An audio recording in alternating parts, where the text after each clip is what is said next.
Hmm. Well, hello. How's it going? Just give me 1 second here. Do just one little thing quick here, so we can.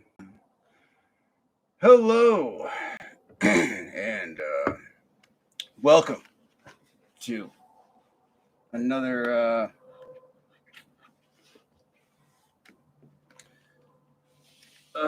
deep dive into the underground overgrowth that is the Mad City Podcast. Um, of course, I am your host, Patrick Kempfer. And for those of you who don't know, I am live on YouTube right now, on the Mad City Streets YouTube channel. And this will be available on Spotify, hopefully by tonight or tomorrow, whenever I finish editing. So, lots to talk about today. Man, it has been a hell of a week for me. So let's see. Let's go back in time to another time when it was a few days ago.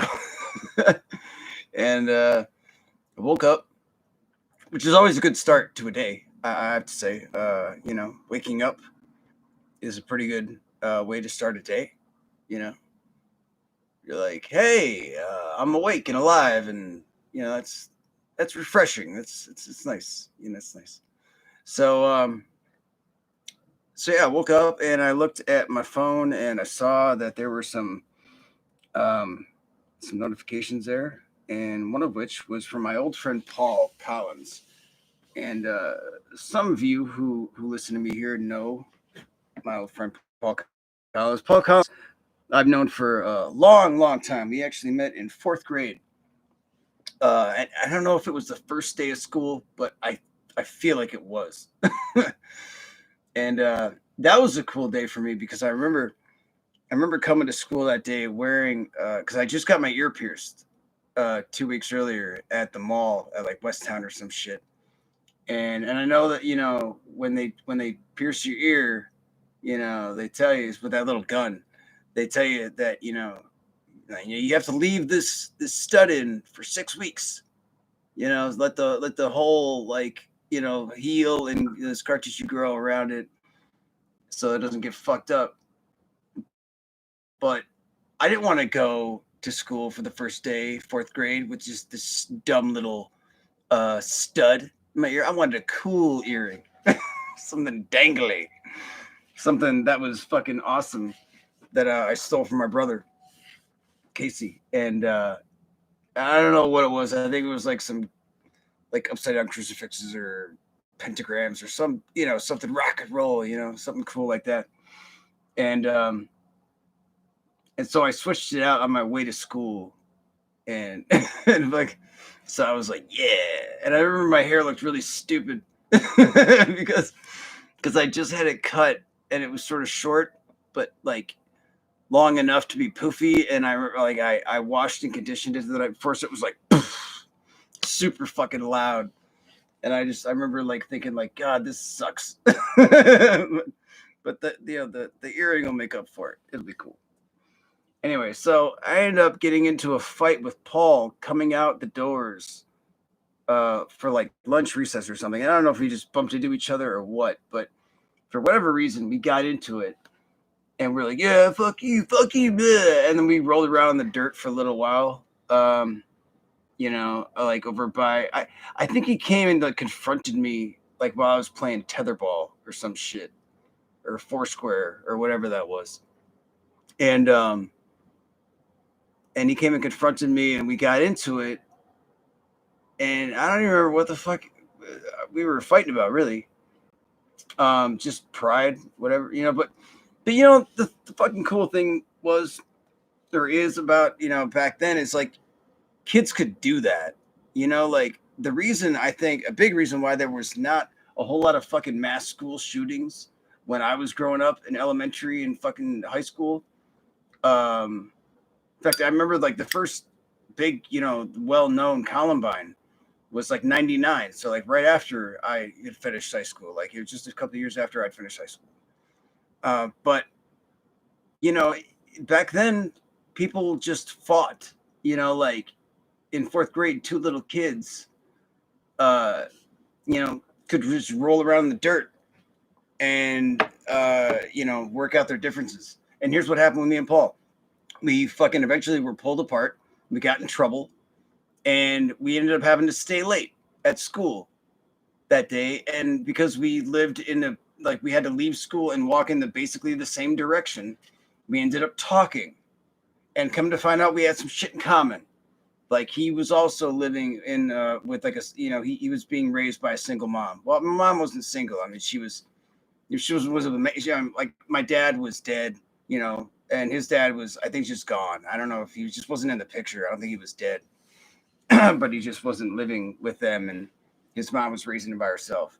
So we had that commonality. My mom wasn't single; she was with a woman because I was raised by a lesbian. Now, I'm going to get into that a little bit later, but but we had that in common, and we found that common ground, and then we found other common ground, and we were friends for a long time, and we've been friends. And even though we've had our arguments and our disputes, like we don't see eye to eye on a lot of things. Like he doesn't see the point in having his children vaccinated, and that's like, okay, that's how you want to fucking go with raising your kids, and that's your fucking choice, that's your freedom, and you can do that.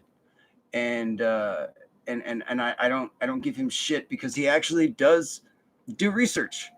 I don't read everything that he posts and shares, but he probably doesn't read everything I post and share either. So whatever, we're entitled to our own thing. But we've always found common ground with our love of music, first and foremost.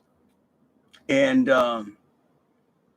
so we, in fact, because Paul moved away from Balsam Road and into fucking Verona, was kind of how I ended up starting to really take being in a band kind of seriously, because he was jamming with my friends Mike and Jason, and he was playing bass and singing, but then he left, and it was like, well, I'll step in for him. So I remember, I asked my grandma to buy me a bass, and she did for my birthday, but I had to wait till Christmas to get the amp because we didn't, I came from kind of a poor family, not like poor, dirt poor, but I mean, not like, we could, I didn't have a family that could just fucking buy whatever the fuck I wanted when I wanted it. I had to get shit on layaway. So, so yeah, I got the bass and everything, but then I started thinking, oh, well, I guess I'll have to start writing songs. So I did, and I started writing songs. First song I ever wrote was about taking a shit because, when you're 16 years old, that's kind of like one of the highlights of your day. that's things that you know about, taking a shit. First songs I wrote were about taking a shit, smoking cigarettes, and I think jerking off. I don't know. Yeah, those are the things that you real big when you're 16. Anyway, so so Paul moved away, and I ended up stepping in as like the singer and bass player for this band with Jason and Mike, and we never really went anywhere with that. Jason lost interest in playing drums. Mike was a great guitar player, but unfortunately, he died in 2008 from a heroin overdose, and that's a big part of my story, as his death and finding him and how that affected me. But and it took me a long time to like want to play music with people after that. But in the interim, when he was still alive, me and Paul did jam together in a few different instances where it was just like jamming with some guys. We never really did anything with it. But then I joined a band with him called Kill Junior back in 2004. And, you know, when I joined that band, they had just kicked out their singer because he was a fucking asshole. He was like a bigger egomaniac than I am, if you can imagine. But I guess the thing was like, you know, he didn't have much talent. He just had a lot of access resources available to him because his dad had some place in Mad City Media. And, you know, so he was like a spoiled little rich kid who was just entitled, he thought, you know, to like being a fucking rock star just by proxy of his father. So, but he was a fucking cock and they kicked him out. And in fact, the name Kill Junior was spawned from that guy because he was a junior and fucking they hate him so much. Anyway, they had a show lined up for like a week later and they weren't going to do it because, you know, well, they just lost their singer and I'm new. And I was like, dude, haven't you guys ever crammed for a test? You know, like we could pull something together. Like, how long is a set that you're supposed to play? Like 20 minutes? We could fucking do something with that. We could do a couple of covers and just do like a long drawn out jam thing and just come up with like one original song and we're good. And we did. And the show was fucking awesome. The band that played after us, I felt bad for them because they were like the headlining band and we fucking, when we played, everybody was like up against the stage, like fucking, yeah. And I remember like fucking Paul grabbed the mic out of my hand, like when we were done with our set. And he's like, you guys fucking like that shit? And they're like, yeah. And like, you guys want some more? And they're like, yeah. And he's like, sorry, that's all we got. And I was like, oops, sorry. So anyway, so that was a really cool show. It was at the Bluefin over on Sherman Avenue, Sherman and Aberg. And it was awesome. Mike was at that show too. I have a picture of him actually from that show, of us from that show. Actually, wait, no, maybe it wasn't that show. I don't know. Anyway, it was a cool show. And we had a great time. And then we played 2 other shows, one a basement show, and then another one over on Park Street at the clinic. And that was our best sounding show, but our worst show as a band because there was just like a lot of animosity between me and the rest of the guys. Up as us with like the headlining band, and they didn't understand my approach to that. They're like, well, we've only played 2 other shows and nobody knows who we are. I'm like, yeah, but people that would come to the show wouldn't know that necessarily. If you make the flyer out to be like, we're the headlining band, people as a whole are kind of dumb. And if you convince them that you're somebody that they might have heard of, they'll convince themselves that, yeah, oh yeah, I think I saw those guys in Milwaukee once. You know, like that's how things really are. You know, like I know a lot about social psychology. Trust me on this, and sociology. So yeah. Anyway, they didn't think that I was correct on that. So they decided without me that we were going to play first that night instead of last. And I was like, what are you guys doing? Like everyone, like I did a lot of PR for this show. And so did some other people that I knew that were friends of mine. Tim Klein, fucking rest in peace. Fucking he made the flyer and it was awesome. And fucking we like had all kinds of people like out fucking doing PR and like putting up flyers back when we still put flyers up for shows. And all these people were planning on coming to the show at midnight. And like, it's like, well, what's the point of them coming to the show to see us at midnight if we're not playing? You know? And it was just, I was super pissed off. And we went on stage and yeah, we sounded great. But like the rest of the band, like they cut out parts of the songs. They were just waiting to get out of there. They couldn't wait to leave. And I was so angry. And fucking, I left the show. And even though I got a compliment at the end of the show, I remember this dude came up to me in the fucking like backstage. I was like, I went to a sink in this little bathroom. I was splashing water in my face and drinking water. He's like, hey man. And I was like, what? And I was like, I thought I was like ready to fight. He was like, oh no, I was, how do you do that? Like with your voice, man, like the way you scream, that's amazing. And I was like, oh, thank you. Like, I don't know how I do it. I just do. But yeah, and then oh my god, that night was so terrible. Then I went to a to a party to go meet up with this chick that I was dating at the time, and she wasn't there. I was like, oh man, this sucks. And then I fucking heard from somebody like she had gone to somebody else's house. And I went there and found her in bed with another dude. And I was just like, oh my God, could this night get any worse? So I fucking remember standing there looking at her and this dude all passed out in this bed. I'm like, motherfucker. So I went and fucking tapped her on the shoulder. I'm like, hey, wake up. Huh? What? Fuck you. And I walked out. And then I ended up sitting down and talking to the dude, Brian, because he didn't know that me and her were seeing each other. You know, he's like, man, I had no idea. I was like, it's fine, whatever. I don't care. I mean, I did, but it wasn't his fault. But shit, man. Anyway, I'm going up on a real tangent here. So, anyway, so that band broke up. Well, I left the band and then ended up going to California and then Portland. And the band went on with another singer. And like, you know, they had a pretty good, you know, history in Madison. But then like after like 10 years, they changed their name to, what was it, Night Rod or something? I don't know why. They changed their name and then disbanded. I really don't understand those guys sometimes. Just like, what did you guys, you built this whole big base and then change your name. So it's like now nobody even knows who you are. And then you just say, fuck it. And just stop being a band, just stop making music with each other. It's like, all right. I don't know. Anyway, so catching up now. I woke up and saw that Paul had tagged me in a Facebook thread. And I woke up and I was trying to see what it was. Like I have to put on reading glasses when I first wake up and look at my phone because I can't see shit. And I was like, I saw my name, and all I saw was like that some band was looking for a vocalist for some show in August. And I'm like, okay. So I was like, so I commented, I'm like, this sounds cool. And so I was supposed to message somebody. So I did. And then I realized what it was. And I was like, what?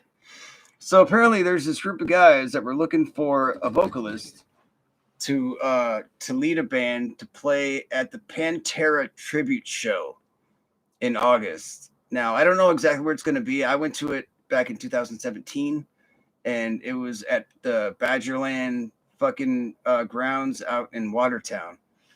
I went to that show then with Metal Max Roboin of AskMetalMax.com, and who I used to work produce videos for and help them with interviews to, you know, bands in town here. And so, yeah, we went to that show and it was awesome. And coming back, I got my first DUI because I was so goddamn dog tired. I was working 3 fucking jobs at the time. And, and so I was working at the locker room as a bartender and booking shows. And I had to open the place during the weekdays. I had to open at fucking 6 a.m. And well, it was like Sunday. Yeah. Sunday through like, whatever, Sunday through Friday. I don't know, Fridays and Saturdays I worked nights. Well, Fridays I worked nights because I booked bands. Saturdays I think was DJ shit. I don't know. Chris Jackson did the DJ stuff on either Saturday or Friday, and I, you know, so we had it split up. But anyway, so I had to fucking be to work at 6 a.m. the next day, but I had worked Friday night late for a show, and then I was also working that weekend moving stuff out of like the apartments at the building at the complex that I lived at because it had a lot of college housing. So that was fucking crazy. You know, all the kids were like, you know, moving back in, and it was just like I was wrecked. I was so exhausted, but I was also doing a lot of drugs. At the time I was drinking a lot. And I was shooting cocaine and still dabbling with heroin at the time. This is back in like 2017. So this is back after I'd been clean for years and I was back out using. So yeah, I was fucking wrecked in a lot of different ways, but I wasn't really all that drunk. Then it's fucked up because I jinxed myself. I said 3 days prior to this, you know, I think I'm the only fucking guy I know in Wisconsin that doesn't have a DUI. 3 days later, here I get a DUI coming back from fucking Watertown. pulled over by a police officer who's on his way to work, a capital city cop on his way to work. Shit. Anyway, so Paul fucking tagged me in this post, and I was like, dude, this is wow, holy shit. So I got a hold of the guy, Kyle, and he invited me to come jam with him and 2 other dudes, uh, uh, Dan and Josh, over at this place on the south side, and on Saturday. So I went and I got there, and I fucking could hear him jamming when I walked in, and it's weird because I opened the door and I immediately thought like, oh fuck, I don't have gear. I hope they know this. I have nothing. I don't even have a microphone right now. But they had all that stuff there, so it was cool. And I listened to him play for a while, and then I started in, and we jammed for. And I have video of it. I haven't published it yet because I wanted to make sure that they were all cool with me showing us play. Because I mean, yeah, we're all respectively good musicians, but we don't sound good because it's the first time we've all played together, all 4 of us. And I mean, they've played together before, but they haven't played together for a long time. So everybody's rusty, and and even me, I mean, even though I know all of these songs so fucking perfectly well, I haven't been singing them day after day, so it's I'm out of practice, and I sing a lot, but I have work to do too. So it's we have all summer to prepare for this. But yeah, we sound appropriately shitty. We sound appropriately shitty. And it's good, because it's something to build on. So I like that. I like that we didn't fucking immediately open up with each other, just fucking nailed it. Because then we'd be trying to fucking repeat that, over and over again, and then always feeling, oh man, this isn't as good as when we did it before. So it's good to suck early on and then get steadily better. I think Dave Grohl made a point of that when he said every band should start out like a shitty garage band with bad instruments and just sounding like garbage. Not garbage the band. I mean, they're good, don't get me wrong. I like them. I think they have new stuff out now. But yeah, you have to sound bad at first and then get better. Otherwise, you peak too soon, and then you're always going to be disappointed. You're always going to be chasing that high. It's like you climax too early, you hit your peak too early, and it's then you don't really develop. That's kind of one of the things that happened with me in comedy, stand-up comedy in this town. Is first time I went up on stage at the comedy club, I fucking killed. I felt so natural up there talking about porn and everything, and and being in front of people, having done that already, so much public speaking, I was perfectly fine and comfortable. I wasn't awkward at all. But then it was everything I did after that was how do I get back to that fucking cool thing? So I don't know. Anyway, you can check that out on my my YouTube channel here. It's in one of my playlists, my stand-up comedy playlist, my debut at Comedy Club. But I honestly I prefer doing comedy here on this, because now I can stretch my legs, take my time, and do long form comedy, as opposed to having to go up on stage and have 3 minutes to do 1-2 fucking 1-2 punchline, 1-2 punchline. Yeah, I don't like that. I need to take you around the world with my storytelling to really give you the clear painted picture of my words and what they mean. But anyway, so yeah, I went in, fucking I jammed with these guys, and it was good. I mean, it was good.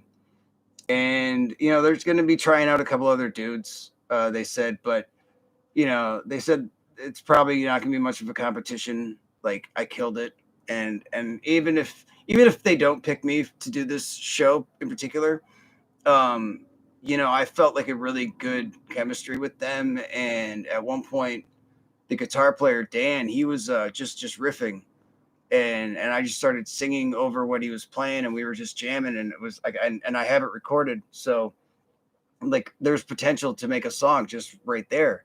So yeah, like fucking awesome. It's really cool. And I was so jazzed up about all this. I didn't sleep Saturday night at all. I was fucking so stoked. I was just like, yeah. And I was all buzzed up, just feeling good about this. And so Sunday though was Mother's Day, as you may know, and I had committed myself to driving up to Oshkosh with my mom to go pick up my nephew Trinity, or I'm sorry, my nephew Griffin. But we were gonna stop and see Trinity before that, and it was this crazy adventure too. But I was so fucking tired. I was like afraid, to go. I was like, oh man, I'm exhausted. So like, what if I fall asleep and I can't keep my mom entertained? And my mom, I mean, God bless her. She's a really great. She's a great driver, but she's always fucking with the radio, or trying to light a cigarette or her phone. And it scares me sometimes that like, she's gonna fucking get into an accident. She's old. She's old, and I love her, but damn it, she's old. She's fucking old, and her reaction time might not be that great if something were to happen. If like a tire flew off another car all of a sudden, or if somebody jacked their brakes real fast. I don't know. And I was so terrified that like, oh my God, here I am, like I'm wetting my pants, like thinking that I'm gonna go and do this fucking show in August. All I gotta do is not die. Well, okay, I gotta like not relapse on fucking booze and dope and shit and lose my housing and fucking my livelihood and my sanity, my self-esteem and all that stuff. Yeah, I mean, but essentially, just don't die. Don't die between now and August, and I could do this show, and it'll be amazing. If I had told my 17-year-old self 25 years ago, like, hey, kid, all you got to do is fucking just stay alive for 25 years. You're going to play this Pantera show, and it's going to be amazing. I'd be like, what? All I got to do is, well, yeah, well, you're going to survive a lot of shit. Like, I mean, you're going to almost die a lot, like too many times, like more than most people will believe when you say, like, I mean, you're going to OD a lot, and you're going to be hit by cars. You're going to be hit in the head quite a few times. More times you're going to remember. You're going to get stabbed. You're going to drown a few times. And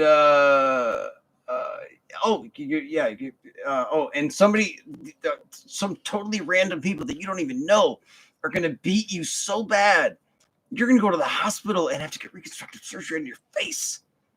But don't worry, you're going to still be like, pretty like okay, good looking. You're not going to be you're not going to be like, I'm fucking monster. Not like Tom Cruise in that movie, like.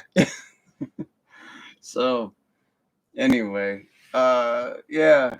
So I was scared. Like, God, what if we get into a fucking accident? Wouldn't that be like the tragic irony of my life?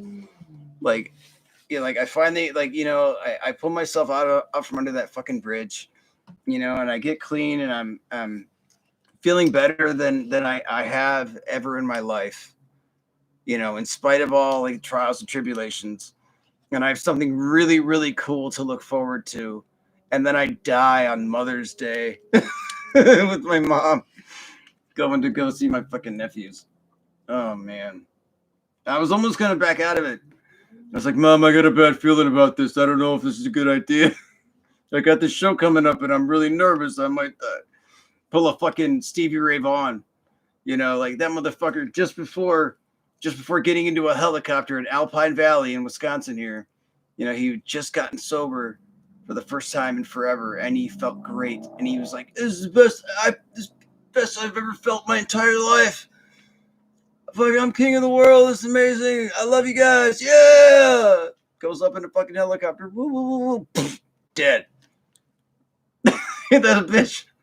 God damn it. So anyway, I ended up going. And it was a really good drive. Me and my mom got to talk a lot the whole way, and it was really lovely to fucking spend time with her. I love my fucking mom. Despite all the shit, that went down with us growing up, and all the shit that she put up with me, when I was strung out on the fucking road all the time, and she had to worry about me not knowing every time like a fucking phone call came, and it was like some crazy, out of state number. She didn't know if it was me or if it was about me, but she knew that I was out there strung out and being a maniac and risking my life all the time, and that was torture for her. And I'm so fucking sorry that she had to deal with that. And I know exactly kind of how she feels or how she felt now, because my brother is being the same fucking way. He's not out of state, but he's doing the same fucking shit. Like, he's being completely open about being a fucking crazy person on drugs, and he doesn't care how that's making everybody else around him feel. And I'm waiting for that call. I've talked about it on previous episodes. Like, I'm waiting for that call to find out that he's fucking dead, and it's like there's nothing I can do. I told him he should do what I did and just surrender. Fucking completely, like, not to the police, but I mean, like, to like his addiction to life. Like, go to a fucking emergency room and start with, if you don't help me, I'm gonna fucking leave here and kill myself, because the way I'm living is not sustainable, and I don't want to do it. That's what I did. I was like, if I leave here without any help, I'm just gonna kill myself. I didn't have like a plan, but I had like an outline. Like, there was a guy down under the bridge that had a gun in his tent. And I knew about it. I could have gotten it if I wanted it bad enough, but yeah, like, I didn't want to go out like that. Seeing all those people down there were a clear representation of like all of my character defects and all the ways that I had been a pain in my own ass and the world's. And I would look at these people, all of them. I'd see them. Like, there was the guy that would, who was, all wanted to wax philosophic and fucking, like, just got shit faced wasted, and has all this potential but doesn't utilize it. There's a guy who would get so fucking shit faced drunk that he would cry into the night and wail, asking for his mama. And guy who was just kind of weird and just never talked to anybody, but would just like build things and just be super hyper focused on that. There was like the junkie couple that just left needles and gross shit all over the place, and fought all the time with each other. Just selfish beings. And then there was the mom and a daughter that were just enabling each other the whole time. But they're using. There was a guy who just had to be tough for no fucking apparent reason. And it's just like all these people, like, were a representation of me in some way or another. And it's just like, God damn it. I was faced with the ugliness of myself, and I was like, I don't want to die like this. And I went and I asked for help. I fucking put it all out there. I'm like I've called the people. I've set up the bed. It's waiting for me. All I need is you to fucking admit me into this hospital right now, because I have been drinking every day for 2 years because I fell into a deep depression because my baby died and I could not handle that shit. And I have all these fucked up things with my body now. I can barely walk. I had a cane. My mom had told me the fucking I looked older than she did.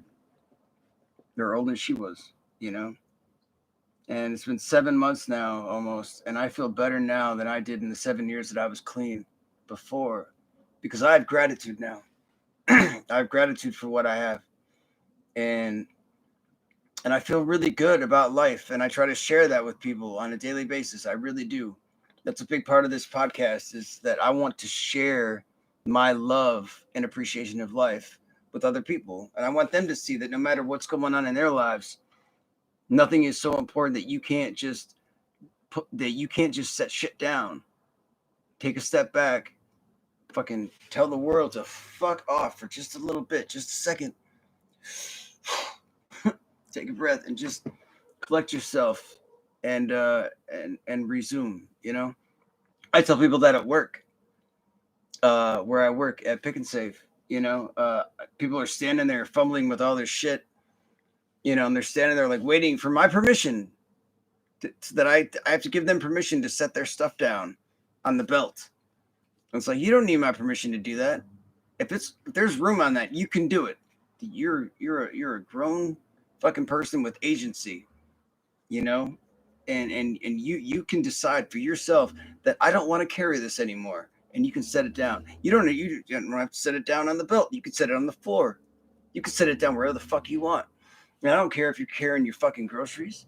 I don't care if you're holding on to the weight of your deadbeat fucking spouse who's not working and playing video games all day or just feeling sorry for themselves. I don't care if you're holding on to the weight of something that has just been paining you for years and years and years. You can set that shit down at any given time. Step away from it, take a deep breath, tell everybody and everything to just fuck off for a little minute or a little bit, and fucking collect yourself and resume. And you know what you can also do? You can ask for help in picking that shit back up. And fuck, you can decide you don't even need that shit and walk away from it. I see people do it all the time at the store. They just abandon their carts, or like their baskets. So like they get tired of waiting in line and they just set it down and walk away. So I know people can do it. I know it's possible. But sometimes, it's better to maybe set it down and then figure out, like, what do I really need? Maybe there's some shit that I've been carrying that I don't actually need. Maybe I didn't really want this. Maybe this was just an impulse buy. Maybe I don't really like my boyfriend. Maybe this job really does suck. I love my job, though. I really do. And I value it a lot, what it affords me, and being able to help people when they finally come to me in line and they reach that, like the end of that line and they're with me and I can see that they're just all exasperated and exhausted from their life and their day and just being in the store and they're feeling all impatient because they've been standing in a line, and nobody likes lines, and it's funny, because it's weird that people take on this mentality they've been conditioned with since like elementary school, like standing in line, staying, eyes forward, don't talk to anybody, fucking, mouth shut, no budging, fucking, but mostly people just stare at their phones or they just, that thing. But by the time people get up to me, like my job, the way I see it is not just to take their items, scan them, and put them in a fucking bag and try not to, crush their bread or break their eggs. My job is to disarm them. Not just be like, hi, how are you today? Oh, this looks really good. Are you? Oh, yeah. Well, thank you. Have a nice day. Like fucking bobblehead, and it seems like to some extent that's what, not management. I don't want to say the managers in particular, like specifically the people that are managers at my store, but like upper management, corporate. God, I really hate that word. Corporate. They want you to engage the customer, to be very, very friendly, to make sure that the people feel welcomed and that all their needs are being met. But it seems like they kind of don't really want you to be genuine. Or maybe the people doing this job, on some level, they don't think they need to be genuine, because I see a lot of people not be genuine. They're just surface level bullshit. They don't care about these people in a real way.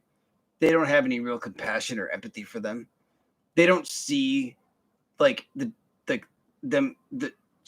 look on their faces. I mean, like I see women sometimes with their kids and they just look wrecked. And I can tell that they're getting no fucking help with raising these fucking kids because their kids are awful.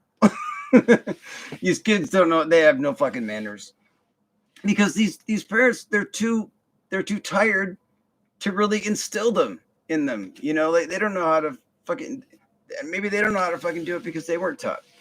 Because fucking people just think kids just grow up just automatic, just by proxy, just knowing how to be people. But come to find out, you have to teach them, and they'll learn if you show them. Kids learn by seeing what their parents do. But if all they see you do is be an asshole, then that's what they're going to be. But you have to show them how to do other things and encourage them to be decent and loving and kind and compassionate. And I don't know, for whatever reason, somehow, like my mom did instill that, and so did all the other fucking women in my life that raised me, and the men too. I mean, there were men in my life that raised me. I mean, they didn't raise me, but they were like around. But primarily, I was raised by women. So, so yeah, I when people get up there, like I want them to feel comfortable and at ease, and I want them to know that like no matter what's going on in their life outside of this place, that they can use this as an opportunity to take a breath, you know, and feel free from all that shit. It's okay to laugh, to smile, to appreciate the little things. I really do like try. I mean, I don't really feel like I'm going really all that out of my way to do this, you know. But maybe for some people it is like they see it as going really out of your way because it's like, wow, man, like you made a person. It's not that hard to make somebody smile, man. It's not that hard to make somebody feel valued and cared about and loved. You know, I've actually hugged my customers. I mean, I didn't like come running up on them like, give me a hug, you motherfucker, But I've like I don't know what it is. Like sometimes they just pour their fucking hearts out to me. Like I've had people like legitimately like just tell me like once I get them to to disarm themselves and I engage them, they open up and like they just it comes out. It's like wow. And I'm like, I can't make all of that better, but can I give you something? Is it there's something I can give you. Can I give you something? Can I give you something? And I like slowly approach them with my arms out, and they accept it, and I give these people hugs, and it's beautiful, And maybe I don't know, maybe I'm crossing some kind of boundary, like in terms of what corporate would say is acceptable, customer service, but these people seem to really be wanting this and needing it, on some level, and it's like if I can provide that, then cool, that's great. My job, aside from like the way I see it, I feel like I'm hosting a party with my job. It's like, there's always music playing, there's plenty to eat and drink. There's always somebody looking for a bathroom. There's always somebody who's a little too drunk to be there. There's always something that's going to be spilled. But we have security for the most part. And people, keeping an eye on things so that, nobody really gets too out of hand.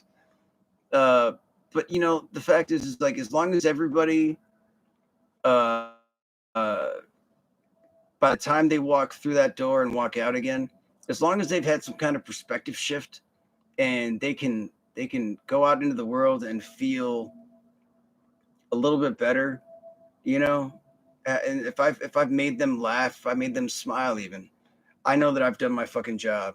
As long as I can walk out at the end of the night, close that place up, and it looks clean, and the money's put away, and everybody, got what they needed, then I got what I needed, So I'm really hoping right now that I'm not fired, but there's a slight possibility that could happen. Because on Monday, I came into work feeling great, totally fucking still very jazzed up for my weekend. Everything that happened on Saturday, and then my good day on Sunday, hanging out with my mom. And, I came back, oh my God. I got to talk about that real quick. Yeah, that was fucking crazy. When we got up to Oshkosh, trying to find my nephew Trinity's house, he lives in this fucking weird place by like the lake up there in Oshkosh. It's like hard to get to because of the road that we would normally take is under construction. And it was so fucking bizarre because like there's all these construction signs that were saying road closed, blasting ahead. I'm like, oh my God, this is ominous. given like all the disharmony that's going on with like, my family right now, he just moved into this place with his girlfriend to get, because he had to move out of the place that he had with my brother because of the shit going down with my brother. And it was just like, oh my God. So we finally get there though. And keep in mind, I am fucking cracked out tired, just exhausted, burned out. So I walk in with my mom, and it's just like a little like one room like efficiency, with like a kitchenette and a bath, and a bathroom over there. And I walk in, he's got it set up pretty cool, for being like a 21-year-old kid, like kind of about what I would have if I was him, living with my girlfriend, 21. Got some cool rock shit and TV and movies and like, oh, what's this on the in the floor? Like a bunch of sex toys and like a big box of condoms. I'm like, wow, just all we're just having it just right out there. I was like, it was like, careful, mom, you don't step on the dildos. I don't think she saw it, but it was just like, it was fucking hilarious. I was like, man, wow, dude, good for you guys. Like this is great. Like they're living their best life. It's fucking beautiful.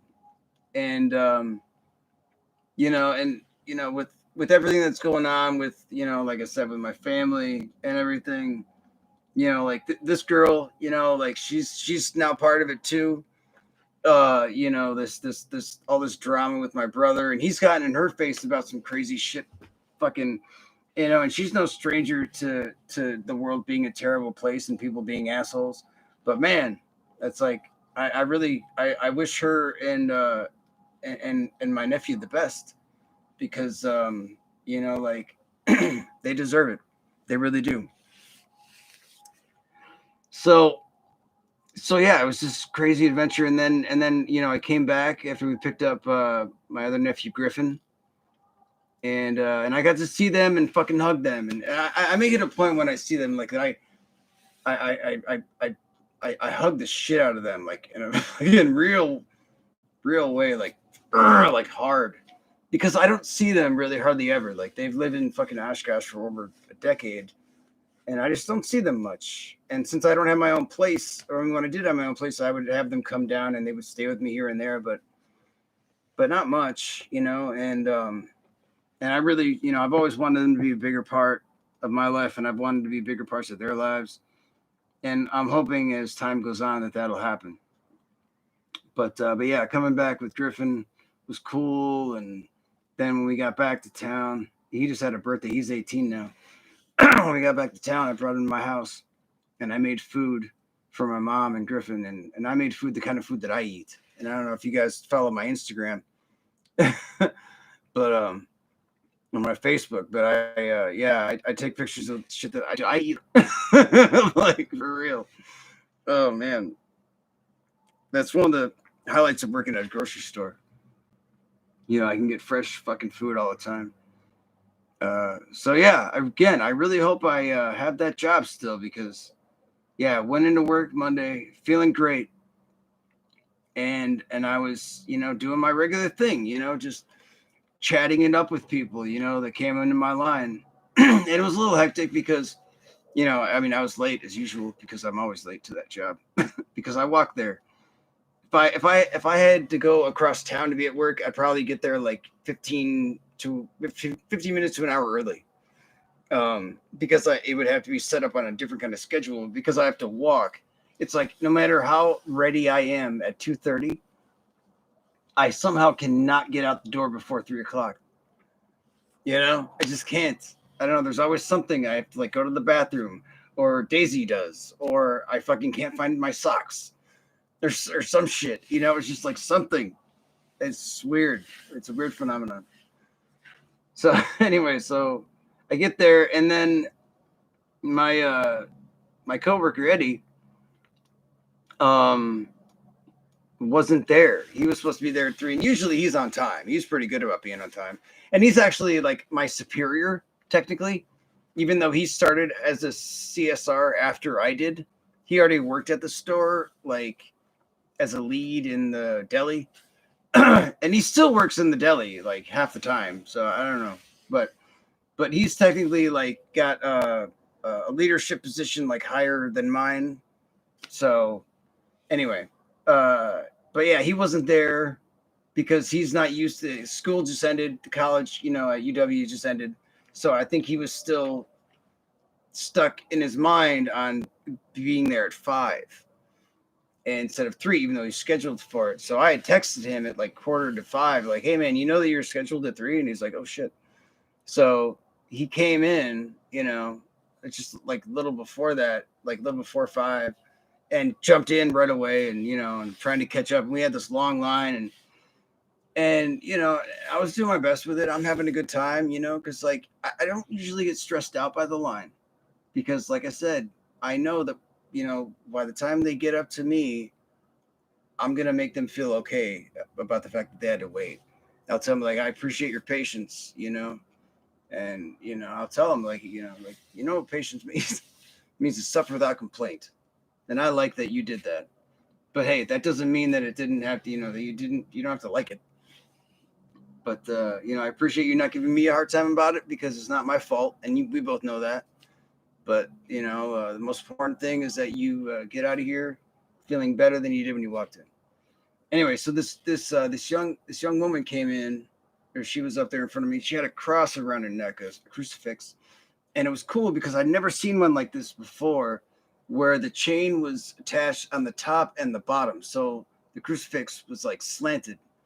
And I've thought that would be a cool way to have it, but I know that my friends that are Christians, or other Christians anyway, that weren't my friends, might think that I was being disrespectful, because they would know that I'm an atheist, and they would think that I was, somehow making a mockery of their beliefs in Jesus. But, again, little do people know. And I said this to the woman when I complimented her necklace. I was like, "Oh, that's really cool. I really like that." And as we got to talking, I was like, she told me that, she got it was a gift from a friend in her Bible study group. And I was like, "Oh, what do you guys talk about in your Bible study?" No. And then I made a joke about the crucifix. Like, I got to tell you, if it were me and I came back, like say I was like hit by a truck, and I came back and everybody had like little trucks on their keychains. I don't know how I'd feel about that. And she thought that was funny. She laughed because it's a funny joke. I mean, it's not an original, really. I've heard plenty of people make that kind of joke comparison thing. But anyway, I was talking to her about her Bible study group and her thing, the chain, and I asked her if it was open to everybody, and she's like, "Yeah," and I was like, "Well, could I come? I mean, it might be weird, because I'm an atheist, but again, like what people don't understand, what that means is not that I don't believe in God. A lot of people think an atheist doesn't believe in anything. That's not true. And an atheist is not somebody that necessarily doesn't believe in God. I believe in God. I have a relationship with God, and I can't 100% say that that there's no God, or that Jesus wasn't a person who walked around. What I can say though is that I do not subscribe to words written by men who claim to say that this is God's law. I don't appreciate that kind of arrogance. Just like I don't appreciate the kind of arrogance that I used to once stand for, as an atheist, to say so arrogantly, with such just it's like there is no God, as if I know. Like, no, there's no fucking God, and you're stupid for thinking it. I became the same thing that I hate in a lot of Christians, where they're arrogant, saying, "Yes, there is, and I know it." It's like, no, you don't. You want there to be, and you believe that there is, and that's fine, but you don't know it. So don't tell me that there is and say that I'm gonna suffer some consequence, because you don't know that that's the case. And even if you're right and there is a God, there's no only it's people like you that say that there's hell and fire and suffering. you're the ones that made that shit up. God never said that. That's anyway. Motherfuckers don't even read the Bibles that they seem to preach from. Anyway, she said that it was cool for me to attend this Bible study group, and she said that it was cool for me to attend the church service that they have prior to that. Told me where it was. She took my fucking card that I have, my Mad City Podcast business card, and she left, and she goodbye, see ya. And the girls that were working behind me, who are like, they're high school girls, and they don't know shit about life. Really, they know very little about anything, fucking, except like what their fucking how what their nails look like. And what? Oh shit! For some reason, I'm told that I can only have it. All right, I gotta make this story short. Okay, so so they start laughing at me and mocking me, saying this girl wants to fucking talk to me.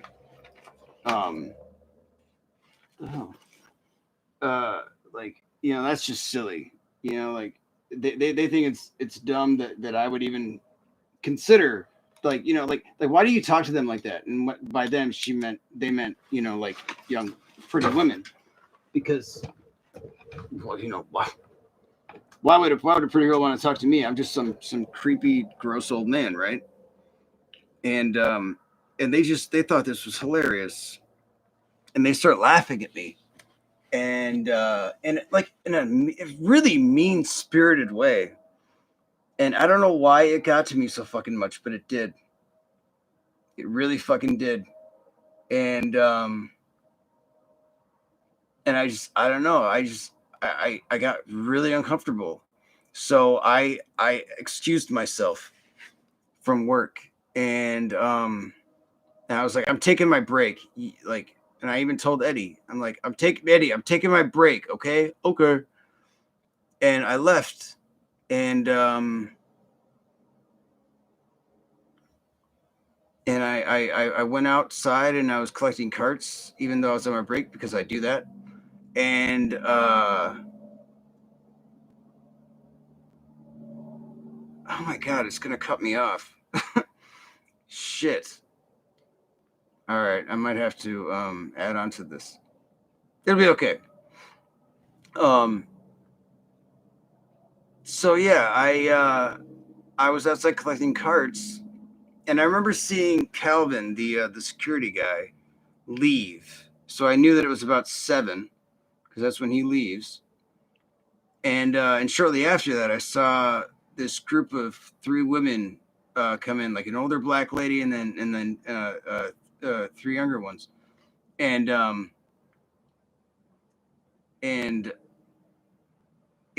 saw that they weren't wearing masks, and I was like, oh man, because the security guy, that's kind of part of his job, is to enforce people wearing masks in the grocery store. So I knew that he was gone. So I was like, man, fuck, because like if he's not there, then it's going to be a confrontation with somebody else, one of us, works up in the front. So I get called back in, even though my break wasn't over yet. And I'm like, what the hell? Like, what's going on? So I go in, and I was thinking maybe it was them. But no, they just wanted me to just go to my register because the line was up again. It's like, well, fuck, man. Like, I can't have my break. Like, what the hell? So I get back in, and these girls are still laughing at me. The girls that work there are still yucking it up and talking shit. And it's like, what the fuck, man? How is this so funny to you? That, like, like, they actually said to me, like, you shouldn't talk to people like that. They don't want to talk to you. Like, what do you mean? Like, they think you're crazy. I'm like, what? Yeah, they think you're crazy. Like, she's looking over her shoulder. She's looking over at us while you're talking to her. Like, this man's crazy.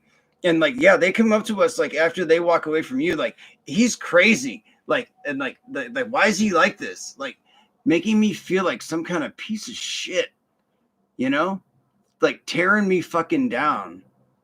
saying that, like, like I'm not good enough to bring cheer to people's lives, to be open and personable with them. And it's like, that's super fucked up.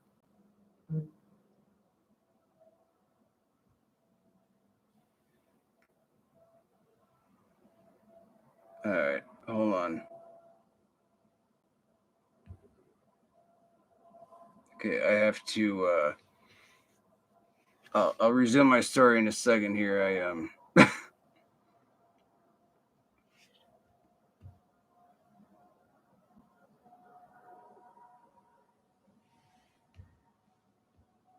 have to I don't know, wait till this uploads, and then I can start recording again. So that I can get this on Spotify. It's fucking stupid. Oh man. So, oh hey, somebody said something. What's up? What's good, bro? Uh, well, so yeah. Anyway, like I'll just kind of maybe say, I was like being outside. This is the thing. I guess I was called back in because it wasn't realized that I was on break. It's apparently uh I, because I was getting carts. Like, it's like, is it so hard to believe that, like, I might be on my break but still taking the initiative to do something constructive? Like, is that so? It's like, oh, here's some garbage blowing by. I better not pick it up though, because people might think I'm on the clock. It's like, how dumb is that? So I don't know. It's just God. All right, I'm just gonna roll a cigarette here. We're at 93%, 94. All right, and then I can resume recording.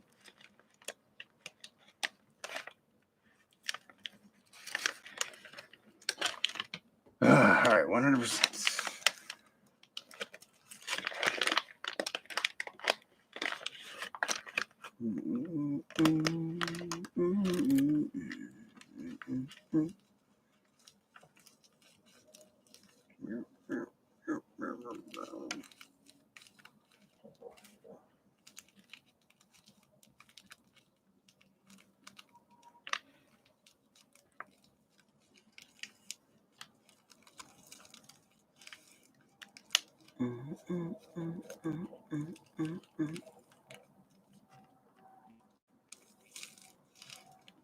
I'm still waiting for this to stop processing.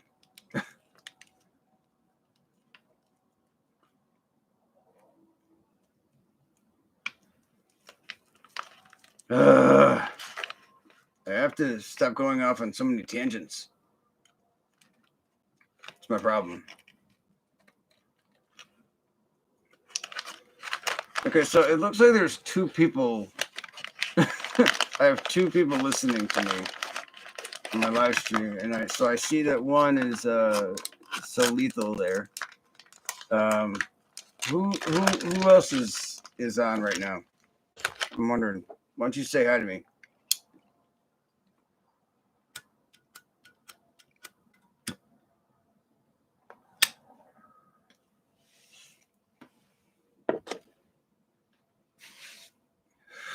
And then until I can. Oh, okay. Now I can resume the story, I think.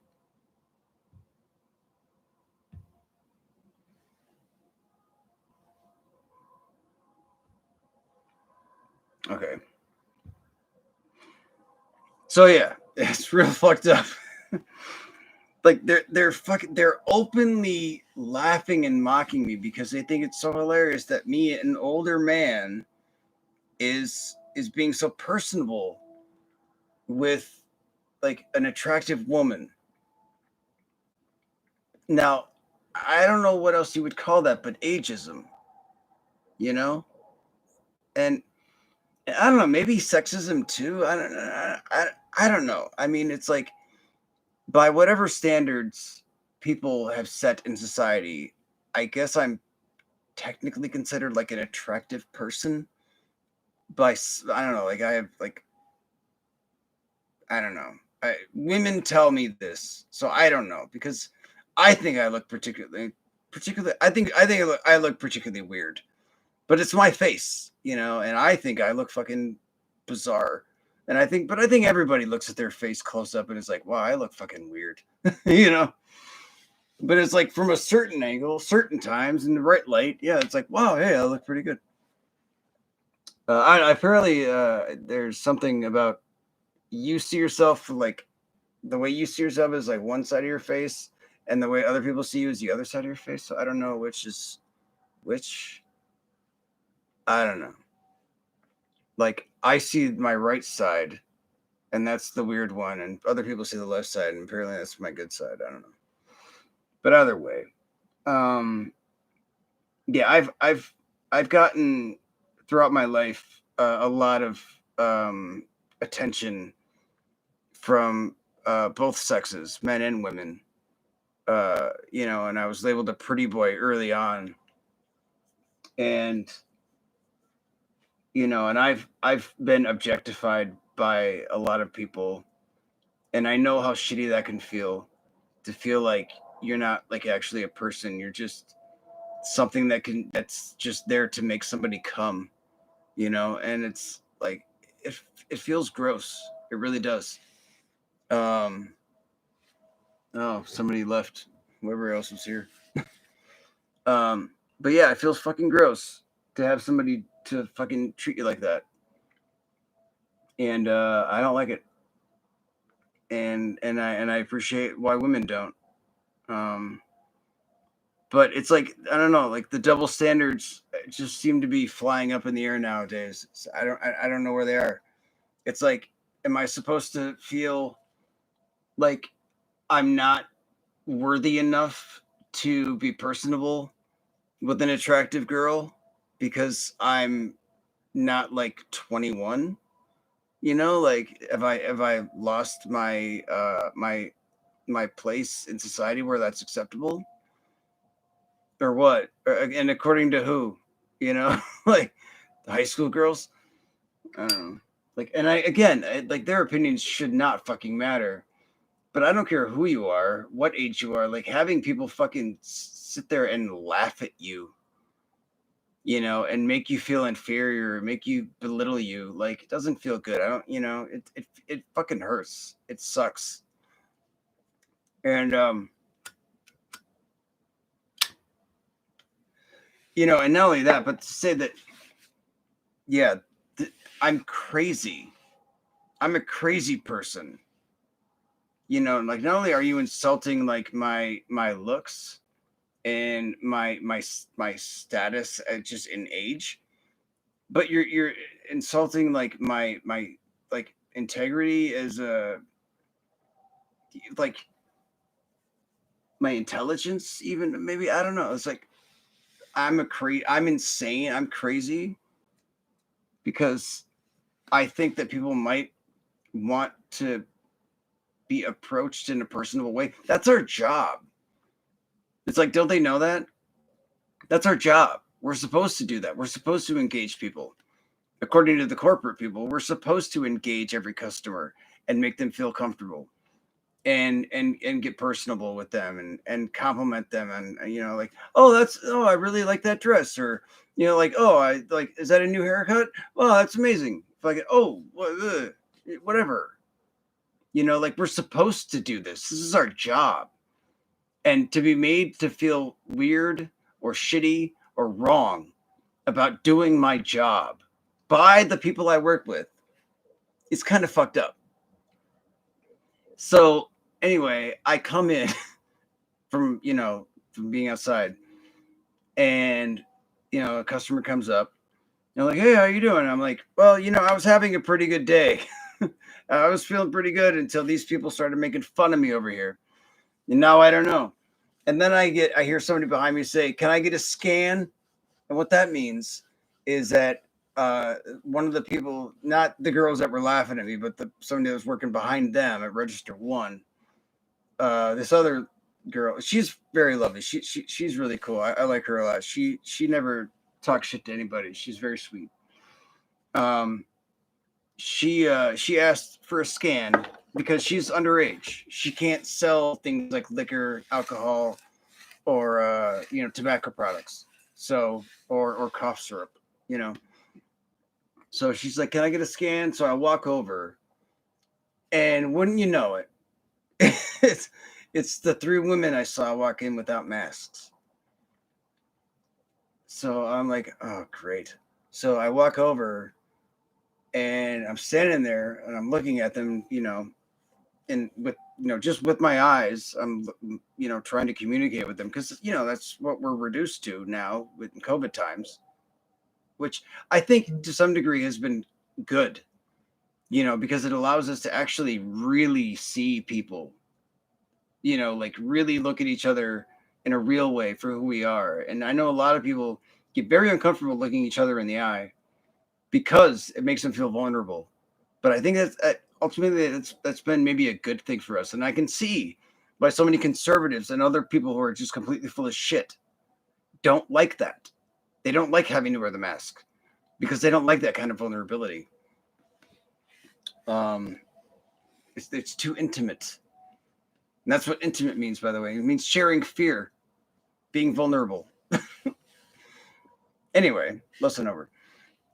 So I walk over and it's these women not wearing the masks. And like I said, it's like this older lady and like these two younger women who I don't know. I can't say that I really recognize them by their face because, I'm so used to seeing people without their masks.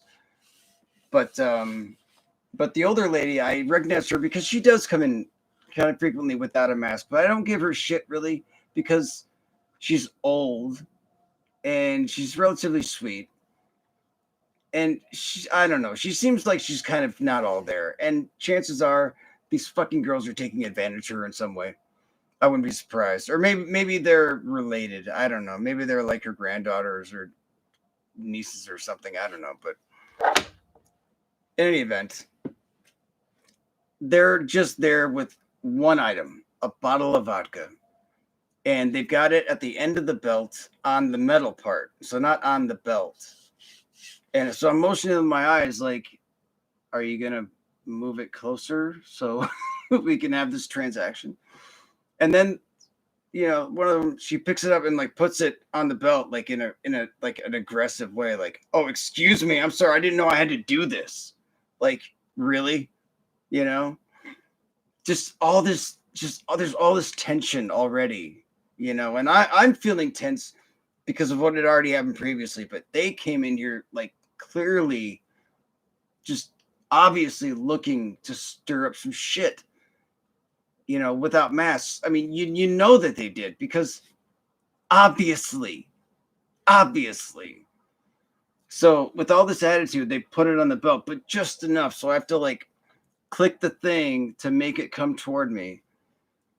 So just to get this this stupid situation over with sooner, I reach for the thing, for the bottle, and I scan it. And now one of the girls is standing directly in front of me, and I'm just looking at her like, okay, do we not know what the next part is? Do I have to? Can I see your ID? like eventually I said that, and she comes back to me with this. Oh, am I the only one you're going to ask to see an ID from today, or something like that? Am I the only person you're going to ask for ID today? And I was like,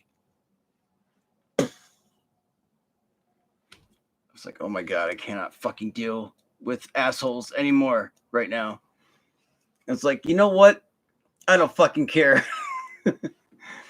And I put in my own birth date, which is something that we're allowed to do if a person, it's like, if it's obvious that they're over 21.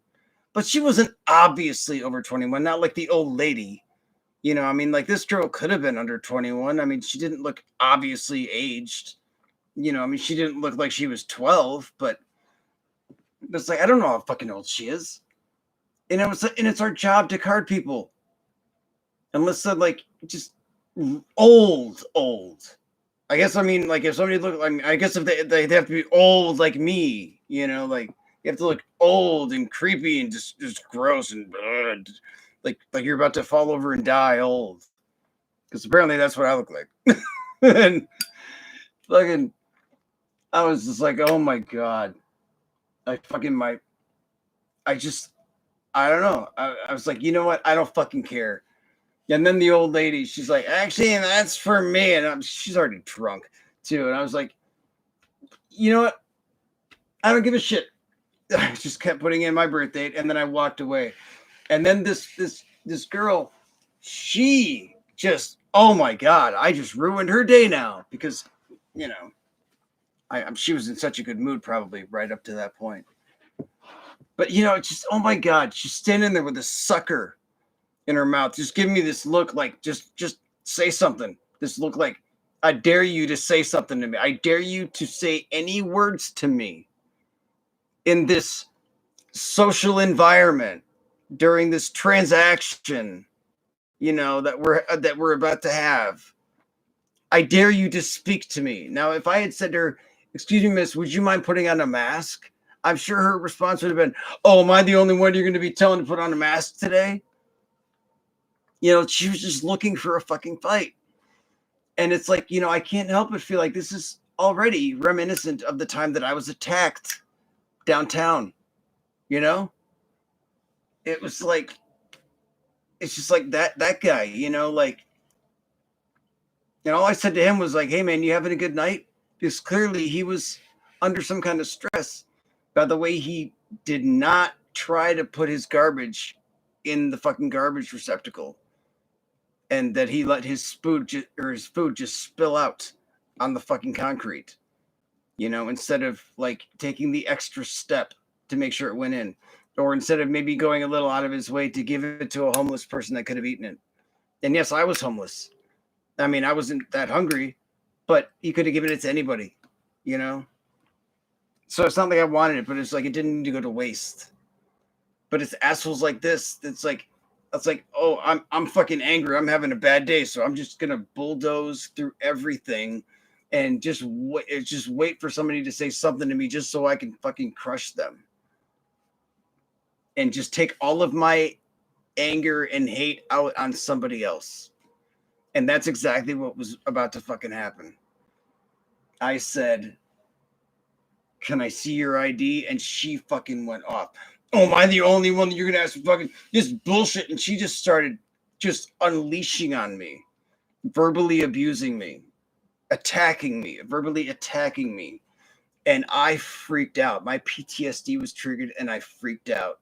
I got girls over here laughing at me, like yucking it up. They this has all become just so hilarious to them. And it's like, I don't know if like it almost seemed like they knew each other, you know, like the way like they all, it's like they became like a gang, like they were like ganging up on me, like they became just like this group, like it was like this group of women. It's terrifying. Like I don't know, there's nothing like a bunch of hostile women looking at you, like, and my back was literally up against the wall. Like I would have probably felt more comfortable like looking at like a bunch of like a wrestling team or something like about to kick my ass, you know, than like a group of angry women, you know, with no fucks to give. Because like, dude, women are ruthless. They fight. So I don't know, fucking like antagonizing me and like looking like just angry as fuck and like ready to fight with me, and I'm just like, oh my God. I started to freak out, and I was just like, I cannot fucking handle this. So I walked away, and she's fucking, I want to talk to the manager. I mean, just, she went full Karen.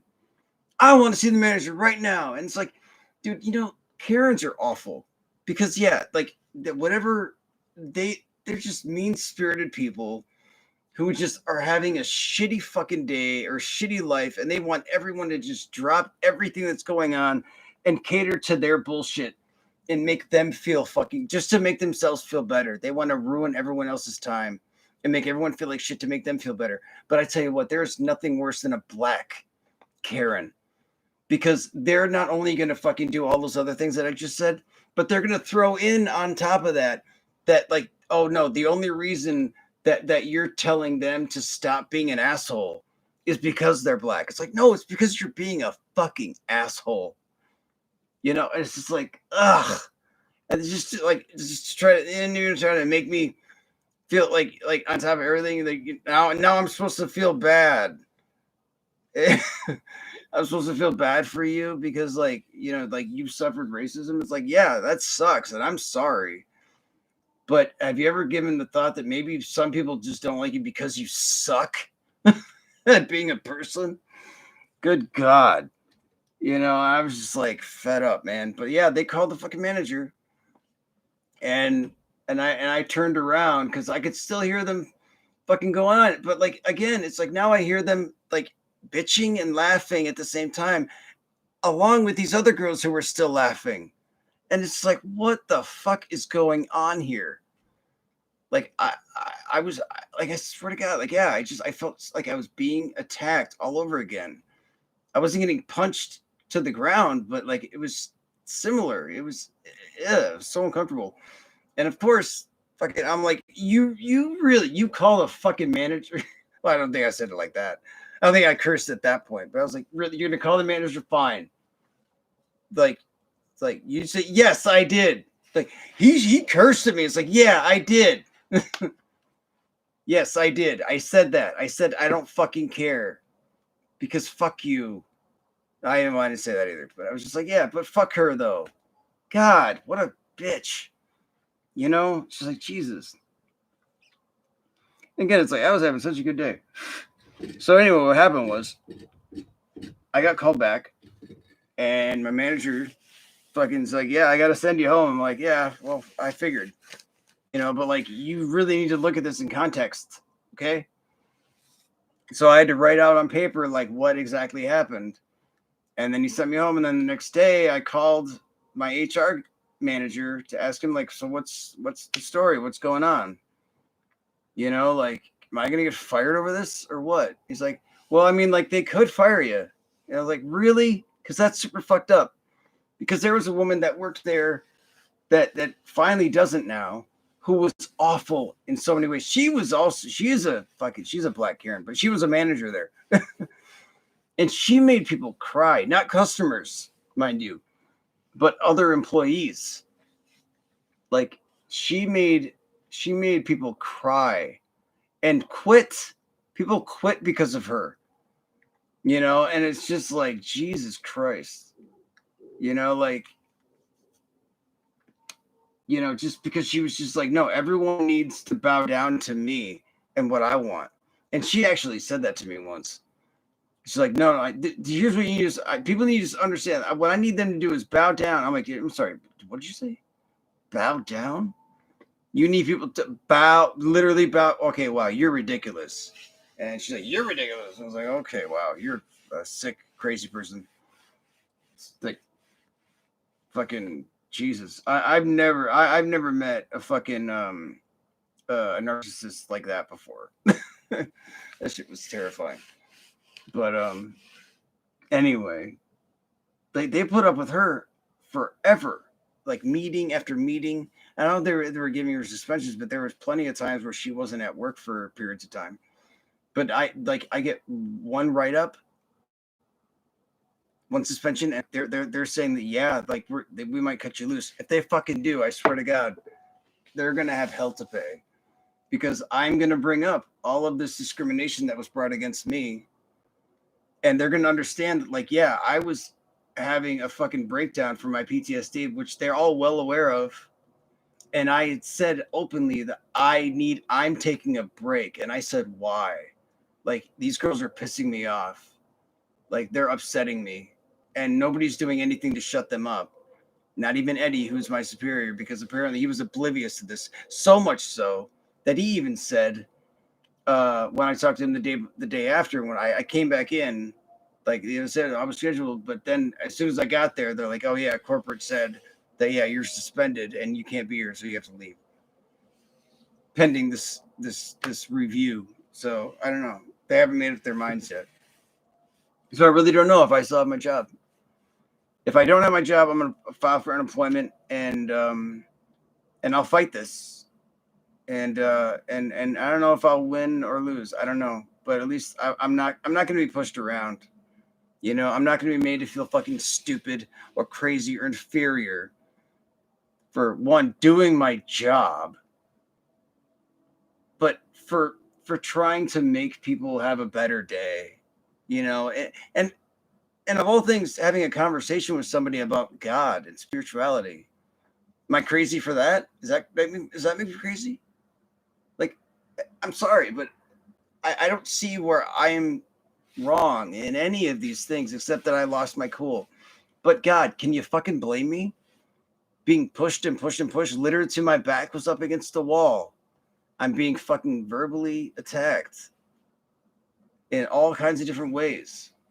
And it's like, and I'm just supposed to be like, I'm supposed to apologize. I'm supposed to be like, oh, hey, I'm sorry that you're all that you all feel the need to make fun of me and to make me feel bad and to put me on the spot and to scare the shit out of me with your fucking craziness. You know, it's like, what is going on here, man? I'll fight it. But you know what? It's going to be hilarious when they decide to settle out of court. I'm like, all right, one of the conditions of the settlement is that I want to keep my job because I really do love it. I really do love working there, and I would hate to lose that job.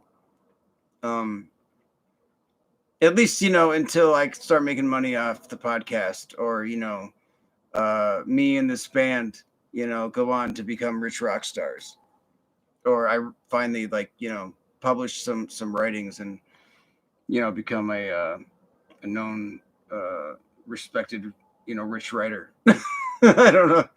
Until one of those things happens, I kind of need the job, but I really love the job, and that's what's important. I want to be able to continue, brightening up people's days and sharing positivity with them, because people need that, And if I can be like the little light in people's dark days, if I can be that lighthouse in people's dark days and let them know that it's okay, shut down and take a deep breath, and and know that it's okay to it's okay to be weighed down by these things, but it's even more okay to feel good. So anyway, I've talked for a long time now, and I'm hungry, so I'm gonna stop. Thank you all for listening. I appreciate you all. I love you. Please, if you haven't, subscribe to my YouTube channel here, Mad City Streets, and to my Spotify channel, Madcitypodcast, and follow me on Facebook at Madcitypodcast, and on Instagram at Mad City Streets and Madcitypodcast. I'm just all over the place. I need to somehow consolidate some of this shit sometime. But thank you all so much for listening. Till next time, I fucking love you, and I mean that. I really do. All right, bye for now.